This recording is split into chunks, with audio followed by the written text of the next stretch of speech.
Hey guys, welcome back हो गया है चैनल पर। तो बात करेंगे हम शुएब इब्राहिम के सॉन्ग के बारे में, जिसको कहा जा रहा है कि भाई शुएब इब्राहिम ने कॉपी की है। शुएब इब्राहिम ने पूरा का पूरा सॉन्ग कॉपी किया है और जो म्यूज़िक है वो तो पूरा का पूरा सेम है। अच्छा, जो पैटर्न है उसको भी सेम कहा गया है। अब ये जो आपके सामने पोस्टर नज़र आ रहा है राइस अगेन का, इस शो को कहा जा रहा है कि इस म्यूज़िक को कहा जा रहा है कि ये वाला जो म्यूज़िक है ये जो सॉन्ग है इसको कॉपी किया है शुएब इब्राहिम ने।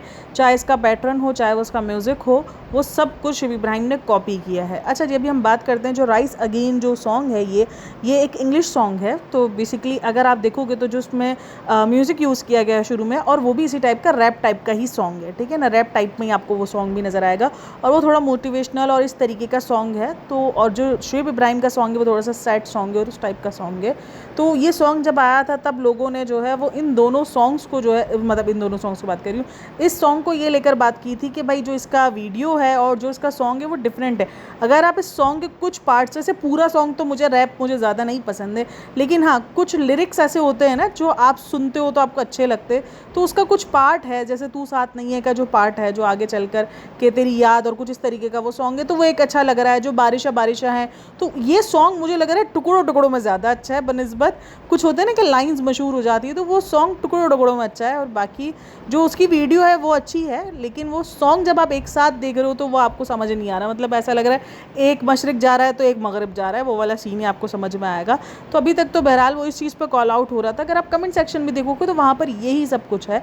लेकिन अभी एक पोस्ट आती है रेडिट पर जहाँ पे ये राइस अगेन शो का जो है वो पूरा का पूरा गाना वहाँ पे लगाया जाता है और कहा जाता है कि ये कॉपी है और ये पूरा का पूरा शुएब इब्राहिम ने कॉपी पेस्ट किया है।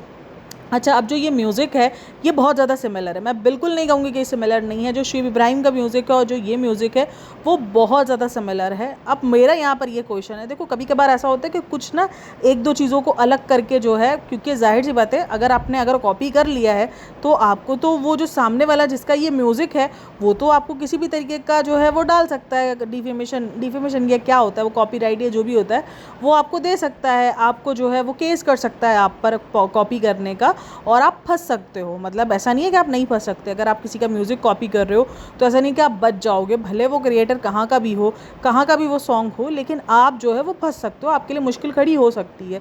तो अगर शुएब इब्राहिम ने कॉपी किया है, देखो सिमिलर तो है, टून बहुत ज़्यादा सिमिलर है, अगर आप सुनोगे तो वहाँ पर आपको वो धुन और उस धुन में कोई डिफरेंस नज़र नहीं आएगा। लेकिन क्योंकि बेसिकली उसमें जो भी चीज़ें होती हैं वो पीछे कुछ चीज़ों को थोड़ा बहुत छेड़छाड़ करके, और कुछ जो नहीं पीछे जो होते हैं कि पियानो का कुछ थोड़ा सा एक आधा ऊपर नीचे करके वो ये दिखाया जाता है कि ये तो हमने खुद बनाया है, देख लो इसमें ये डिफरेंस है, सिमिलर है। मतलब हमने कॉपी नहीं किया, हमने सिमिलर है, आप सिमिलर कह सकते हो। लेकिन क्योंकि एज अ ऑडियंस हमें तो उसकी एबीसी पता नहीं होती म्यूज़िक की पीछे की, तो हमें ये सिमिलर लग रहा है, हमें ये कॉपी ही लग रहा है। अगर हम सुनेंगे तो ये कॉपी ही है पूरा। और ये सॉन्ग आया है 8 महीने पहले और शुएब इब्राहिम ने 6 से 7 महीने पहले इस सॉन्ग की शूटिंग स्टार्ट की और ये सारी चीज़ें। तो मतलब जब शुएब इब्राहिम ने ये सब कुछ स्टार्ट किया तब ये सॉन्ग आ चुका था। तो इसीलिए मैं नहीं कह सकती कि ये इत्तेफाक हो सकता है, क्योंकि ये सॉन्ग सुना गया है और ये सॉन्ग पे से कहीं मतलब एक तरीके से होता है ना कि आपने जो है वो इस सॉन्ग से प्रेरणा हासिल की ही है, और लोगों को मानना भाई आपको टैग कर देना चाहिए था, आपको बता देना चाहिए था कि आप इंस्पायर्ड हो, ये सॉन्ग एक इंस्पायर्ड सॉन्ग है। हाँ, ये सॉन्ग इसका ओरिजिनल सॉन्ग हम नहीं कहेंगे, अब लिरिक्स वगैरह हम इसके ओरिजिनल कह सकते हैं, लेकिन जो पैटर्न यूज़ किया गया है, जो म्यूज़िक यूज़ किया गया है, वो ओरिजिनल उसका फील नहीं है। लेकिन पूरा सॉन्ग कॉपी नहीं है, क्योंकि उसमें लिरिक्स चेंज है और इसमें लिरिक्स चेंज है, लिरिक्स वगैरह सब कुछ चेंज है, जो सॉन्ग का पैटर्न है वो चेंज है, को वीडियो वगैरह कॉपी नहीं की गई है, क्योंकि वीडियो उसकी अलग है, इसकी अलग है। तो ये सारी चीज़ें डिफरेंट हैं, चीज़ें डिफरेंट रखी गई हैं। और एक तो सबसे ज़्यादा लोग जो कॉल आउट कर रहे हैं वो इस बात पर कॉल आउट कर रहे हैं कि 6 से 7 महीने में अगर मूवी बन जाती है और इस बंदे ने गाना बनाया वो भी ऐसा है। अब देखो सबका अपना अपना तरीका होता है, सबका अपना अपना काम करने का। हाँ, ये लोग थोड़ा सा ओवर, भाई दीपिका तो हमेशा ओवर एक्साइटेड हुई है, दीपिका को लेकर तो वैसे ही बहुत ज़्यादा चल रहा है कि ये क्या ये मतलब ये क्या तरीका है, ये जिस तरीके की एक्साइटमेंट दिखा रही है, ये जिस तरीके की बात कर रही है, भाई ऐसा लग रहा है कि उसने कोई टाइटैनिक बना दी है या उसने ऐसा कर दिया। 6-7 महीने में लोग मूवी बनाते थे, तुम्हारे शॉट ने एक गाना बनाया है, तो उसको उस चीज़ पर कॉल आउट किया जा रहा है। देखो दीपिका जो है वो थोड़ा सा ओवर एक्साइटेड होती है। अगर आपको याद हो जब वो बिग बॉस से बाहर आई थी और जब उसने फिल्म का पोस्टर देखा था तो वो भाई कितना उछल रही थी, मतलब हमें देखकर ऑकवर्ड फीलिंग आ रही थी। तो वो उसकी आदत है ओवर रिएक्ट करने की।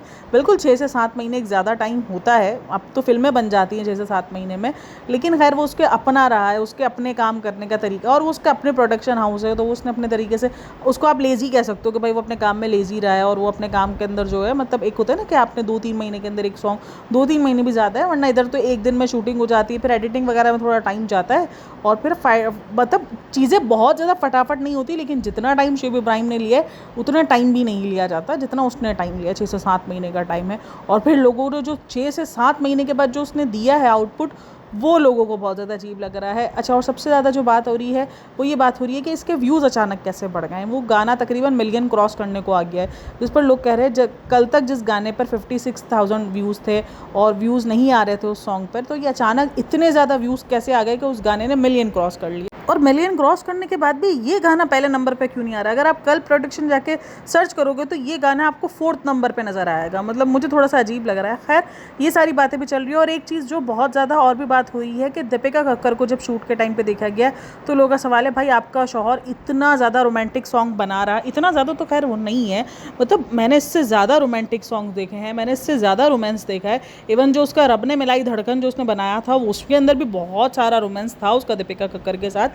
सीन्स थे ऐसे इस तरीके के, मतलब जो एक बोला जा रहा है कि इतना ज़्यादा रोमांस है, इतना ज़्यादा रोमांस नहीं है उसमें। ज़्यादातर तो उसमें थोड़ा फोड़ और स्मोकिंग और यही सारी चीज़ें हैं। वो कुछ शॉर्ट्स क्लिप्स लिए गए, एक वो बारिश वाला, एक बेड वाला, और एक तीसरा जो है वो जो वॉशरूम में जो उसका हाथ आ रहा है वो वाला सॉन्ग है।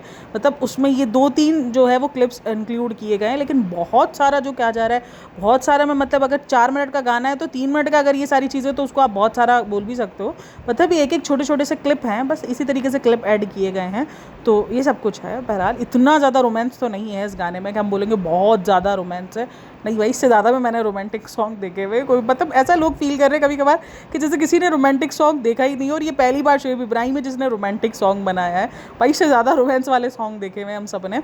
तो खैर हाँ, वो अलग बात है कि शुएब इब्राहिम से लोगों ने ये एक्सपेक्ट नहीं किया, तो वो एक अलग चीज़ हो सकती है, बट लेकिन इससे ज़्यादा भी सॉन्ग्स हैं यार, ऐसा थोड़ी है। तो खैर कहा जा रहा है कि दीपिका कक्कर जो है वो इधर क्या कर रही थी। भाई अगर आपको याद हो झलक दिखलाजा वाला सीन, तो झलक दिखलाजा में भी वो बहुत सारे, मतलब उसने ऐसे सॉन्ग्स किए थे जो थोड़े से ज़्यादा सेंसेशंस थे, भरे पड़े थे।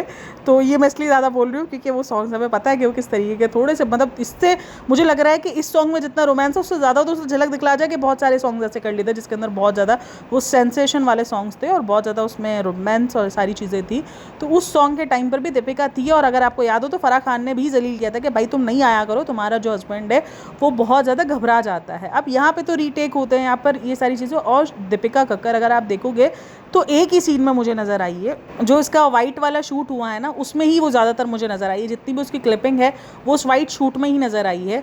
वाइट वाला जो उसने सूट पहना हुआ था, जो दोनों ने, जिसमें उसने लड़की ने वाइट वाला जो है वो पहना हुआ था, शर्ट पहनी हुई थी, और शुएब ने भी जो बेड वाला सीन है उसके अंदर ही दीपिका नज़र आई है, क्योंकि उसके साथ वो वाइट वाले के साथ ही उसकी क्लिपिंग है और वही सारी चीज़ें उसमें नज़र आई है। अब हो सकता है सॉन्ग एक ही दिन में पूरा शूट किया गया हो, वो अलग बात है, लेकिन फ़िलहाल मुझे लग रहा है कि सॉन्ग 2-3 पार्ट्स में भी शूट किया जा सकता है, और अगर एक दिन भी शूट किया गया तो वो उसी टाइम पर ही नज़र आई है जिस टाइम पर वो पार्ट शूट हो रहा था। तो ये हमारे लिए कोई पहली बार नहीं है कि दीपिका कक्कर पहली बार शुएब इब्राहिम के साथ शूट पर आ गई है, और कुछ लोगों का कहना है कि भाई वो इनसिक्योर है, वो ये सारी चीज़ें। अगर आपको याद हो तो शुएब इब्राहिम भी जब लास्ट टाइम जब उसका शो था शादी के बाद, तो दीपिका कक्कर जिस सेट पर जाती थी वहाँ पर शुएब इब्राहिम भी पहुँच जाता था, और अजूनी के शो पर तो वो इतना नहीं गई है सेट पर, क्योंकि उस टाइम पर तो वो थोड़ा सा प्रेग्नेंट भी हो गई थी, थोड़ा सा नहीं का पूरी प्रेग्नेंट थी, थोड़ी सी प्रेग्नेंट बोल रही हो, वो प्रेग्नेंट भी हो गई थी, तो वो इतना नहीं जा पाती थी शो पर। लेकिन हाँ, वो झलक दिखलाजा में तो वो अपने छोटे बच्चे को ले लेके गई है। उसको कुछ लोग इनसिक्योरिटी का नाम दे रहे हैं, कुछ लोग ये कह रहे हैं कि भाई वो डरी हुई है कि कहीं ऐसा ना हो कि जो काम सेट पर पहले हुआ था, मतलब जो सेट पर, क्योंकि इन दोनों की मोहब्बत सेट पर ही परवान चढ़ी थी, तो वो उसको ये डर है कि भाई दोबारा से ऐसा कुछ ना हो जाए, तो इनसिक्योरिटी की जा रही है। कुछ लोग कहते हैं कि भाई वो अपने हस्बैंड का साथ देने के लिए आ रही है। बहरहाल जो भी है, हाँ मुझे भी ऐसा लगता है कि जब ऐसी कुछ चीज़ हो रही हो, अब देखो यहाँ पर ना डबल हो जाता है। अब ये हो जाता है कि अब जब ऐसी कोई चीज़ शूट हो रही हो तो हम उस पर कह रहे हैं कि बीवी नहीं होनी चाहिए, लेकिन शूट के बाद तो वो चीज़ देखेगी, लेकिन वही होता है कि वो चीज़ हो चुकी होती है। बट एट द एंड जब वो शूट हो रहा होता है तो इंसान अनकंफर्टेबल होता है, सामने वाला इंसान भी अनकंफर्टेबल होगा, जो हीरोइन होगी वो भी थोड़ा सा अनकंफर्टेबल हो जाती हैं कभी कभार कि भाई उनकी वाइफ है उधर सामने, वो किस तरीके से रिएक्ट कर दे, क्या कर दे। लेकिन मुझे भी लगता है कि भाई शूटिंग के टाइम पर दीपिका कक्कर हट सकती थी पीछे, और ये हो सकता है कि भाई शूट वगैरह कर ले। और कुछ लोग इस चीज़ को अप्रिशिएट भी कर रहे हैं कि क्या वाइफ है, क्या है भाई, और कुछ लोग उसको डोरमेट भी कह रहे हैं कि भाई तुम्हारे अगर ऐसा कुछ सीन होता तो क्या शुएब इब्राहिम इब्राहिम आता, क्या शोएब इब्राहिम बैठा होता, बट वो जो उसका ड्रामा था उसमें बहुत सारे सीन्स ऐसे रहे हैं जो कि इंटीमेट थोड़े से आप बोल सकते हो सीन, तो उस तरीके के सीन आपको दिखे हैं जो दीपिका कक्कर का ड्रामा था। तो बहरहाल ये सारी चीज़ें चल रही है। और एक चीज़ जो और बहुत ज़्यादा बवाल मची हुई है, दीपिका कक्कर का नाम, कि दीपिका कक्कर का नाम पोस्टर में क्यों नहीं है, दीपिका कक्कर का नाम सॉन्ग में क्यों नहीं है, दीपिका कक्कर का नाम एंड में क्यों लिखा गया है। मतलब वो जो एंड में जब उसने, अगर आप देखोगे ना डिस्क्रिप्शन बॉक्स जिसको हम कहते हैं, तो वहाँ पर बिल्कुल एंड में लिखा गया है special last for not least करके, कि Deepika Kakkar special thanks to Deepika Kakkar, तो इस तरीके का। तो अब इस सॉन्ग में अगर आप देखोगे तो वो डायरेक्टर प्रोड्यूसर इनमें से वो किसी का भी काम नहीं कर रही है, ठीक है, प्रोड्यूसर भी वो नहीं है। अगर वो है भी तो प्रोड्यूसर में अगर आप देखो तो कल्प प्रोडक्शन लिखा हुआ, अब जो कल्प प्रोडक्शन के अंदर दोनों का नाम आ जाता है, शोएब इब्राहिम और दीपिका कक्कर। तो मेरे लिए ये चीज़ें इतनी बड़ी नहीं है, क्योंकि मुझे लगता है कि अगर कल को दीपिका कक्कर अगर इस तरीके से करती है तो हम उसको यही अप्रिशिएट करेंगे कि हाँ भाई उसने अपना नाम रखा है आगे, उसने अपने, और अगर तो हस्बैंड को क्रेडिट दे दी कि तो सबसे पहले तो हम उसको यही बोलेंगे भाई तुम डोरमेट हो, तुम तो ये हो, तुम तो अपने शॉर्ट ने तुम्हारे क्या ऐसा कर दिया है कि तुम उसको जो है वो क्रेडिट दे रही हो, ये कर रही हो। तो यहाँ पर जब हम उल्टा काम करते हैं, जब दीपिका कक्कर ऐसा कुछ करती है तो हम उसको ये कह के टारगेट करते हैं, और अगर शोएब इब्राहिम ने कहा है तो हम उसको ये कह के टारगेट करें कि अरे तुमने आखिर में क्यों लिखा है।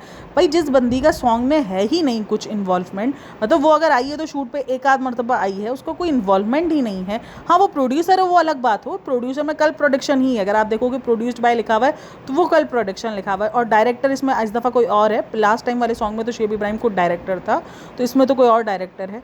तो वो ही सीन है कि सबके नाम लिखे हुए गए और स्पेशल थैंक्स दीपिका कक्कर को दे दिया गया है कि भाई दीपिका कक्कर का स्पेशल थैंक्स है। अब मतलब मुझे नहीं पता कि अगर लोगों को क्या चाहिए, अगर दीपिका कक्कर का पहले नाम लिखता है तो हम सब सवाल करते हैं भाई उस पर उसको कोई काम नहीं, कोई धंधा नहीं, कुछ नहीं, तुमने उसको पहले नाम क्यों दे दिया भाई, कि मतलब क्या काम है।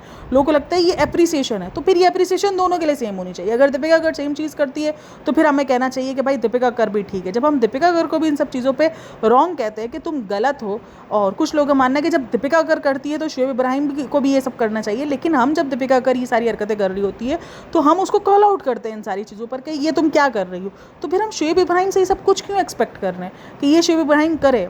एक तरफ हम दीपिका कक्कर से ये चाहते हैं कि वो ये सारी चीज़ें ना करें, और दूसरी तरफ हम शोएब इब्राहिम से चाहते हैं कि वो ये सारी चीज़ें करें।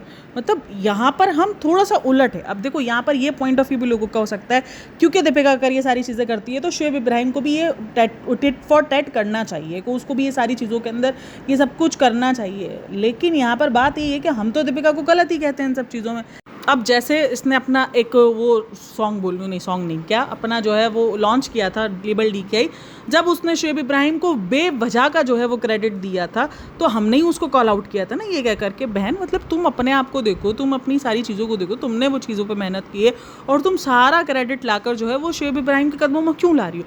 हमने वहाँ पर दीपिका कक्कर को कॉल आउट किया था, और यहाँ पे शोएब इब्राहिम ने सेम चीज़ की है कि उसने वो सारा क्रेडिट उठा के नहीं दिया है, उसने दीपिका कक्कर को थैंक्स कहा है। लेकिन क्योंकि हमें लगता है कि दीपिका कक्कर ये चीज़ करती है तो शोएब को भी ये चीज़ करनी चाहिए। दीपिका कक्कर भी गलत कर रही है और शोएब इब्राहिम भी करता तो वो भी गलत होता। ठीक है, मेरे लिए वो चीज़ इतनी बड़ी मायने नहीं रखती, क्योंकि वो उसमें कोई भी काम नहीं करती हुई नज़र आ रही है, और वो सिर्फ आई है थोड़ी देर के लिए शूट में, और थोड़ी देर बैठ कर थोड़ी देर देख कर और वो चली गई है, और तो उस पर स्पेशल थैंक्स दे दिया। तो यहाँ पर ये सीख जो है वो दीपिका कक्कर के लिए बनती है कि बहन तुम देखो इस तरीके से दिया जाता है। अगर आपका पार्टनर आपके साथ खड़ा हुआ है तो उसको इस तरीके से क्रेडिट दिया जाता है, जो जिस तरीके का क्रेडिट तुम देती हो वैसे नहीं दिया जाता। तो ये सीख तो दीपिका कक्कर के लिए है। तो ये चीज़ मैं देखकर मुझे लग रहा है कि ये बहुत सारी छोटी छोटी चीज़ें होती हैं जिनको बहुत हवा बना दिया जाता है। अच्छा, उस सॉन्ग वाले को भी ना कमेंट जाके किए जा रहे हैं जिसका ये राइस अगेन सॉन्ग है, उसके भी कमेंट सेक्शन के अंदर जाके लोग लिख रहे हैं कि आपका सॉन्ग किसी ने कॉपी कर लिया, और उसने एक कमेंट को लाइक भी किया हुआ है, और कहा जा रहा है कि भाई उस सॉन्ग के ऊपर आप कॉपीराइट भेजो और आप उस पर क्लेम करो कि ये सॉन्ग आपका है, और आप उसको नोटिफिकेशन भेजो या किसी भी किस्म का जो कानूनी कार्रवाई है वो करो। तो देखते हैं क्या होता है। अगर कुछ भी सिमिलरिटीज़ हुई या ये सॉन्ग कॉपी हुआ तो यकीनन ये सॉन्ग जो है वो प्रॉब्लम में आएगा, और हम सबको पता चलेगा, और हम सब उस चीज़ को देखेंगे और हम इस सब चीज़ों पर बात भी करेंगे। लेकिन फ़िलहाल सिमिलरिटीज़ बहुत ज़्यादा है। मतलब आप उसकी म्यूज़िक सुनो और फिर आगे शोएब इब्राहिम के सॉन्ग का म्यूज़िक सुनो, सेम फील होगा, सेम वाइब्स है, सेम पैटर्न यूज़ किया गया। हाँ, वो पैटर्न के ऊपर जाहिर सी बात है वो नहीं बोल सकता, अगर वो लिरिक्स सेम यूज़ करता तो वो शायद इशूज़ बन सकते थे, लेकिन म्यूज़िक शायद मुझे लगता है कि वो थोड़ा सा इशू बनेगा शोएब इब्राहिम के लिए। अगर उसने कुछ 19-20 करके रखा हो तो अच्छी बात है, वरना वो जाएगा, क्योंकि कॉपी तो है। देखो, इंस्पायर्ड तो आप इसको बोलोगे कि ये सॉन्ग पूरा का पूरा इंस्पायर्ड है, पैटर्न इंस्पायर्ड है, और वो जो धीमा वाला म्यूज़िक है वो भी बहुत ज़्यादा इंस्पायर्ड है। अभी हम उसको ये नहीं बोल सकते कि ये पूरे तरीके से जो है कॉपी है, क्योंकि कॉपी तो उसी टाइम पर होगा जब वो सामने से जब हम पर ये हमें लग जाएगा या उस पर कोई किसी किस्म का कोई केस कर दिया जाता है और वो सारे इश्यूज़ हो जाते हैं, तो वो कॉपी का एक टैग है। बट हाँ, फिर भी आप उसको कॉपी, इंस्पायर्ड, जो भी आप चाहे बोल सकते हो। बट हाँ, बहुत ज़्यादा सिमिलरिटीज़ हैं इन दोनों वीडियोज़ में। तो अब देखते हैं जो सामने वाला क्रिएटर है वो किस तरीके से अपनी जो म्यूज़िक है उसको पहचान सकता है, और वो पहचान के जो है, क्योंकि बैक पर ना एक फार्मूला होता है हर एक म्यूज़िक के पीछे। अब मैं उसको थोड़ा सा आपको आसान लफ्ज़ों में समझा रही हूँ, क्योंकि मैं खुद भी उसको अगर मुश्किल वर्ड्सों में समझाऊंगी तो मैं खुद भी नहीं समझा पाऊंगी। तो वो जो फार्मूला में अगर वो थोड़ी बहुत चेंजेस अगर शोएब इब्राहिम ने करके रखी होगी तो वो बच जाएगा, और अगर उसने नहीं करके रखी होगी तो फिर तो वो फंसेगा अगर उसने same to same copy paste मारा होगा। क्योंकि बहुत सारे म्यूज़िक्स अगर आप देख लो तो सिमिलर होते हुए भी बच जाते हैं कॉपी से, और उनके ऊपर कोई सू वगैरह नहीं होता है, क्योंकि वो यही बताते हैं कि भाई हमारा तो फार्मूला पीछे चेंज था, उसने तो इस तरीके से ट्यून यूज़ की है, मैंने ऐसे यूज़ की है, मैंने ए को पहले लगाया है, बी को बाद में लगाया है, उसने बी को पहले लगाया, ए को बाद में लगाया। तो इस तरीके से भी बच जाते हैं लोग। तो अभी देखते हैं क्या होता है क्या नहीं होता। सॉन्ग जो है वो बहुत ज़्यादा सिमिलर है, कॉपी भी कह सकते हो आप इसको, लेकिन हाँ, इन सब चीज़ों में बचने के चांसेस इस तरीके से हो सकते हैं शोएब इब्राहिम के, अगर वो सामने वाला क्रिएटर जो है वो अगर किसी भी किस्म का कोई भी लीगल जाता है या कोई ऐसा इशू क्रिएट करता है कॉपीराइट वाला। तो देखते हैं, अभी तक तो ऐसा कुछ हुआ नहीं है, लेकिन देखते हैं, क्योंकि उस क्रिएटर को बहुत मैसेजेस जा रहे हैं और वो लाइक भी कर रहा है उन सारे कमेंट्स को। तो मेरे हिसाब से उसकी नज़र में तो आ चुका है, क्योंकि लोग क्या कह रहे हैं, भाई तुम्हारे सॉन्ग पर इतने कम व्यूज़ है और उधर देखो तुम्हारे सॉन्ग की कॉपी करने के बाद उस पर व्यूज़ देखो कितने ज़्यादा हो चुके, तुम्हारे साथ नाइंसाफ़ी है, तुम्हें क्रेडिट भी नहीं दिया किया गया। और कुछ लोग कहना है कि भाई तुमसे पूछ के यूज़ किया गया है, क्योंकि काफ़ी सारे जो है वो म्यूज़िक ऐसे भी होते हैं जिनको आप यूज़ कर सकते हो अपनी वीडियोज़ में। तो लेकिन क्रेडिट देना तो बनता ही है, अगर आप यूज़ करते भी हो तो भी क्रेडिट देना तो बनता है। इसमें मैं कहीं से भी शोएब इब्राहिम को नहीं बोलूँगा, वो सही है, अगर उसने यूज़ किया है किसी का सॉन्ग तो उसको क्रेडिट देना फुल ऑन बनता है, वरना तो भाई फिर थोड़ा बहुत मुश्किल हो सकती है, थोड़ा बहुत के ज़्यादा ही मुश्किल हो सकती है। अच्छा, अगर आप इस सॉन्ग के रील्स वगैरह भी देखोगे तो वो दो उस पर बहुत ज़्यादा बन रहे हैं। एक तो बारिशां आया आया, और जो उसमें जो शुरू में उसने शायरी बोली थी जो उसने टीज़र के अंदर, वो शायरी पे भी बहुत सारे जो है वो रील्स वगैरह देखने को मिल रहे हैं। मेरे इंस्टाग्राम पर भी आ रहे हैं, तो मैं देख रही हूँ कि रील्स वगैरह बन रहे हैं, और कुछ स्टोरीज़ पे भी शोएब इब्राहिम ने शेयर किए हैं। तो ये सब कुछ देखने को मिल रहा है। तो आप लोग का क्या कहना है इन सब के बारे में, मुझे लाजमी बताना। अच्छा, थैंक यू सो मच, आप लोगों ने मुझे लास्ट वाली जो वीडियो है जो मैंने सभा पे बनाई थी उस पर आप लोग के इतने अच्छे पॉइंट ऑफ व्यूज़ हैं, और इतना कुछ आप लोग लिखते हो कि हाँ आप लोग आपके चैनल को इसीलिए पसंद करते हैं। मतलब मुझे पता है इतनी खुशी होती है कि 2-2.5 साल लगे, 3 साल लगे मैक्सिमम इस चीज़ को समझाने में कि न्यूट्रल रिएक्शन भी कोई रिएक्शन होता है। तो उस चीज़ पर मतलब पहले जब मैं बनाती थी तो ये कहा जाता था कि भाई तुम जो है वो बहुत ज़्यादा सेफ प्ले कर रही हो, कि अभी भी 2-3 ऐसे होते हैं, बट बहुत सारे लोग इस चीज़ को समझ गए हैं कि नहीं यार ये रिएक्शन होता है, इसी का रिएक्शन का नाम है। तो मेरे लिए बहुत बड़ी बात है कि आप लोग मेरे इस पॉइंट ऑफ व्यू को समझ पाए हो। जब मैं किसी ऐसे कमेंट का जिक्र कर देती हूँ जिसने मेरे दिल पर वार किया होता है, तो फिर मैं उन कमेंट्स का जिक्र क्यों ना करूँ, जब मुझे लोग इतना ज़्यादा अप्रिशिएट भी करते हैं किसी वीडियो पर कि नहीं आपका जो है वो पॉइंट ऑफ व्यू हमें अच्छा लग रहा है, इसी तरीके का पॉइंट ऑफ व्यू हमारा है। बहुत सारे लोगों ने उसमें मेरे साथ एक तरीके से, देखो जिन्होंने इन सब चीज़ों को देखा है ना, मैं मानती हूँ कि बहुत सारी लड़कियाँ होंगी जिन्होंने 2 पीरियड्स के साथ भी गुजारा किया होगा, लेकिन जैसे मैंने आपको अपना एक्सपीरियंस थोड़ा बहुत बताया, ज़्यादा तो नहीं बताया लेकिन मैंने थोड़ा बहुत बताया अपना एक्सपीरियंस कि नहीं भाई चाहिए होती है बॉटल्स रात में, कोई रात में उठ के वॉश करने के लिए नहीं भागता। और यहाँ पर एक कमेंट ये था कि नहीं 1 साल का बच्चा तो सॉलिड फूड मतलब खाना शुरू कर देता है तो बच्चों को इतनी ज़्यादा नीड नहीं होती। लेकिन मैंने यही बताया कि कुछ बच्चों को नीड होती है, जैसे मैंने 1.5-2 साल तक, मेरी बच्ची ने 1.5-2 साल तक उसने जो ना वो प्रॉपर फीडिंग, जिस तरीके से बच्चा उठता है ना 2.5-3 घंटों में। और खैर मैं उसके मामले में डरी भी बहुत थी, क्योंकि उसकी ना शुगर बहुत ज़्यादा लो हो गई थी जब वो पैदा हुई थी, तो इसलिए मैं तो बहुत ज़्यादा डरी हुई थी। तो अगर वो मतलब जब 1.5 साल की हुई थी और उसने उठना छोड़ भी दिया था ना 2 घंटे 2.5 घंटे बाद, तो मैं खुद उसको 3 घंटे का अलार्म लगा के सोती थी और मैं उसको उठा के फीडर पर पिला देती थी कि नहीं भाई पी लो, थोड़ा बहुत भी पी ले, क्योंकि एक होता है ना कि माँ डर जाती है। हालांकि वो चीज़ें, वो बच्ची ठीक हो गई थी, वो रात में जो है वो अपना फीड करके सोती थी तो वो ओके रहता था, लेकिन वो मेरे दिमाग में बहुत ज़्यादा डर था कि उसकी शुगर ना लो हो जाए भूख की वजह से, या वो जो है वो उसको कुछ हो ना जाए। तो वो मेरा भी डर रहा है। लेकिन 1.5 साल तक उसको चाहिए होता था फीड, वो 3-3 घंटे में मुझसे फीड मांगती थी उठ के, मतलब वो खाना खा के भी सोती थी तब भी उसको थोड़ा भी, मतलब एक होता है ना कि बच्चे को नशा होता है भाई उस चीज़ का, मतलब उसको 20 ml भी चाहिए होता था बस, लेकिन वो उसको उठ के 3 घंटे बाद भी वो 20 ml उसको चाहिए फीड, और वो पी के और फिर सो जाती थी। तो वो मुझे, क्योंकि mls पे ही बनता है तो मुझे पता होता है कि उसको कितना ml बना के देना है और वो किस तरीके से पिएगी। तो बच्चे होते हैं कुछ जो एंड 1-1.5 साल तक भी 3-3 घंटों पर उठ रहे होते हैं। हाँ, वो जो बॉटल्स हैं वो थोड़ी ज़्यादा हैं, 9 बॉटल्स, क्योंकि 4-5 बॉटल्स इनफ हो जाती हैं, 9 बॉटल्स बहुत ज़्यादा नज़र आ रही थी। और तो वो चीज़ थोड़ी सी है, बट हो सकता है कि वो बैक वाली बॉटल्स वॉश हों या हमें नज़र नहीं आ रही हों या कुछ भी हो, मतलब जो बाकी की आगे की बॉटल्स हैं वो गंदी थी और पीछे वाली हो सकता है 2-3 बॉटल साफ़ पड़ी हों। चलो जी, इस वीडियो को करते हैं हम यहीं पर एंड। होप सो आपको वीडियो पसंद आई हो। वीडियो पसंद आई हो तो like share and subscribe my channel. अपना बहुत सारा ख्याल रखना। मिलते हैं नेक्स्ट वीडियो में, तब तक के लिए टेक केयर, बाय बाय, अल्लाह हाफिज़।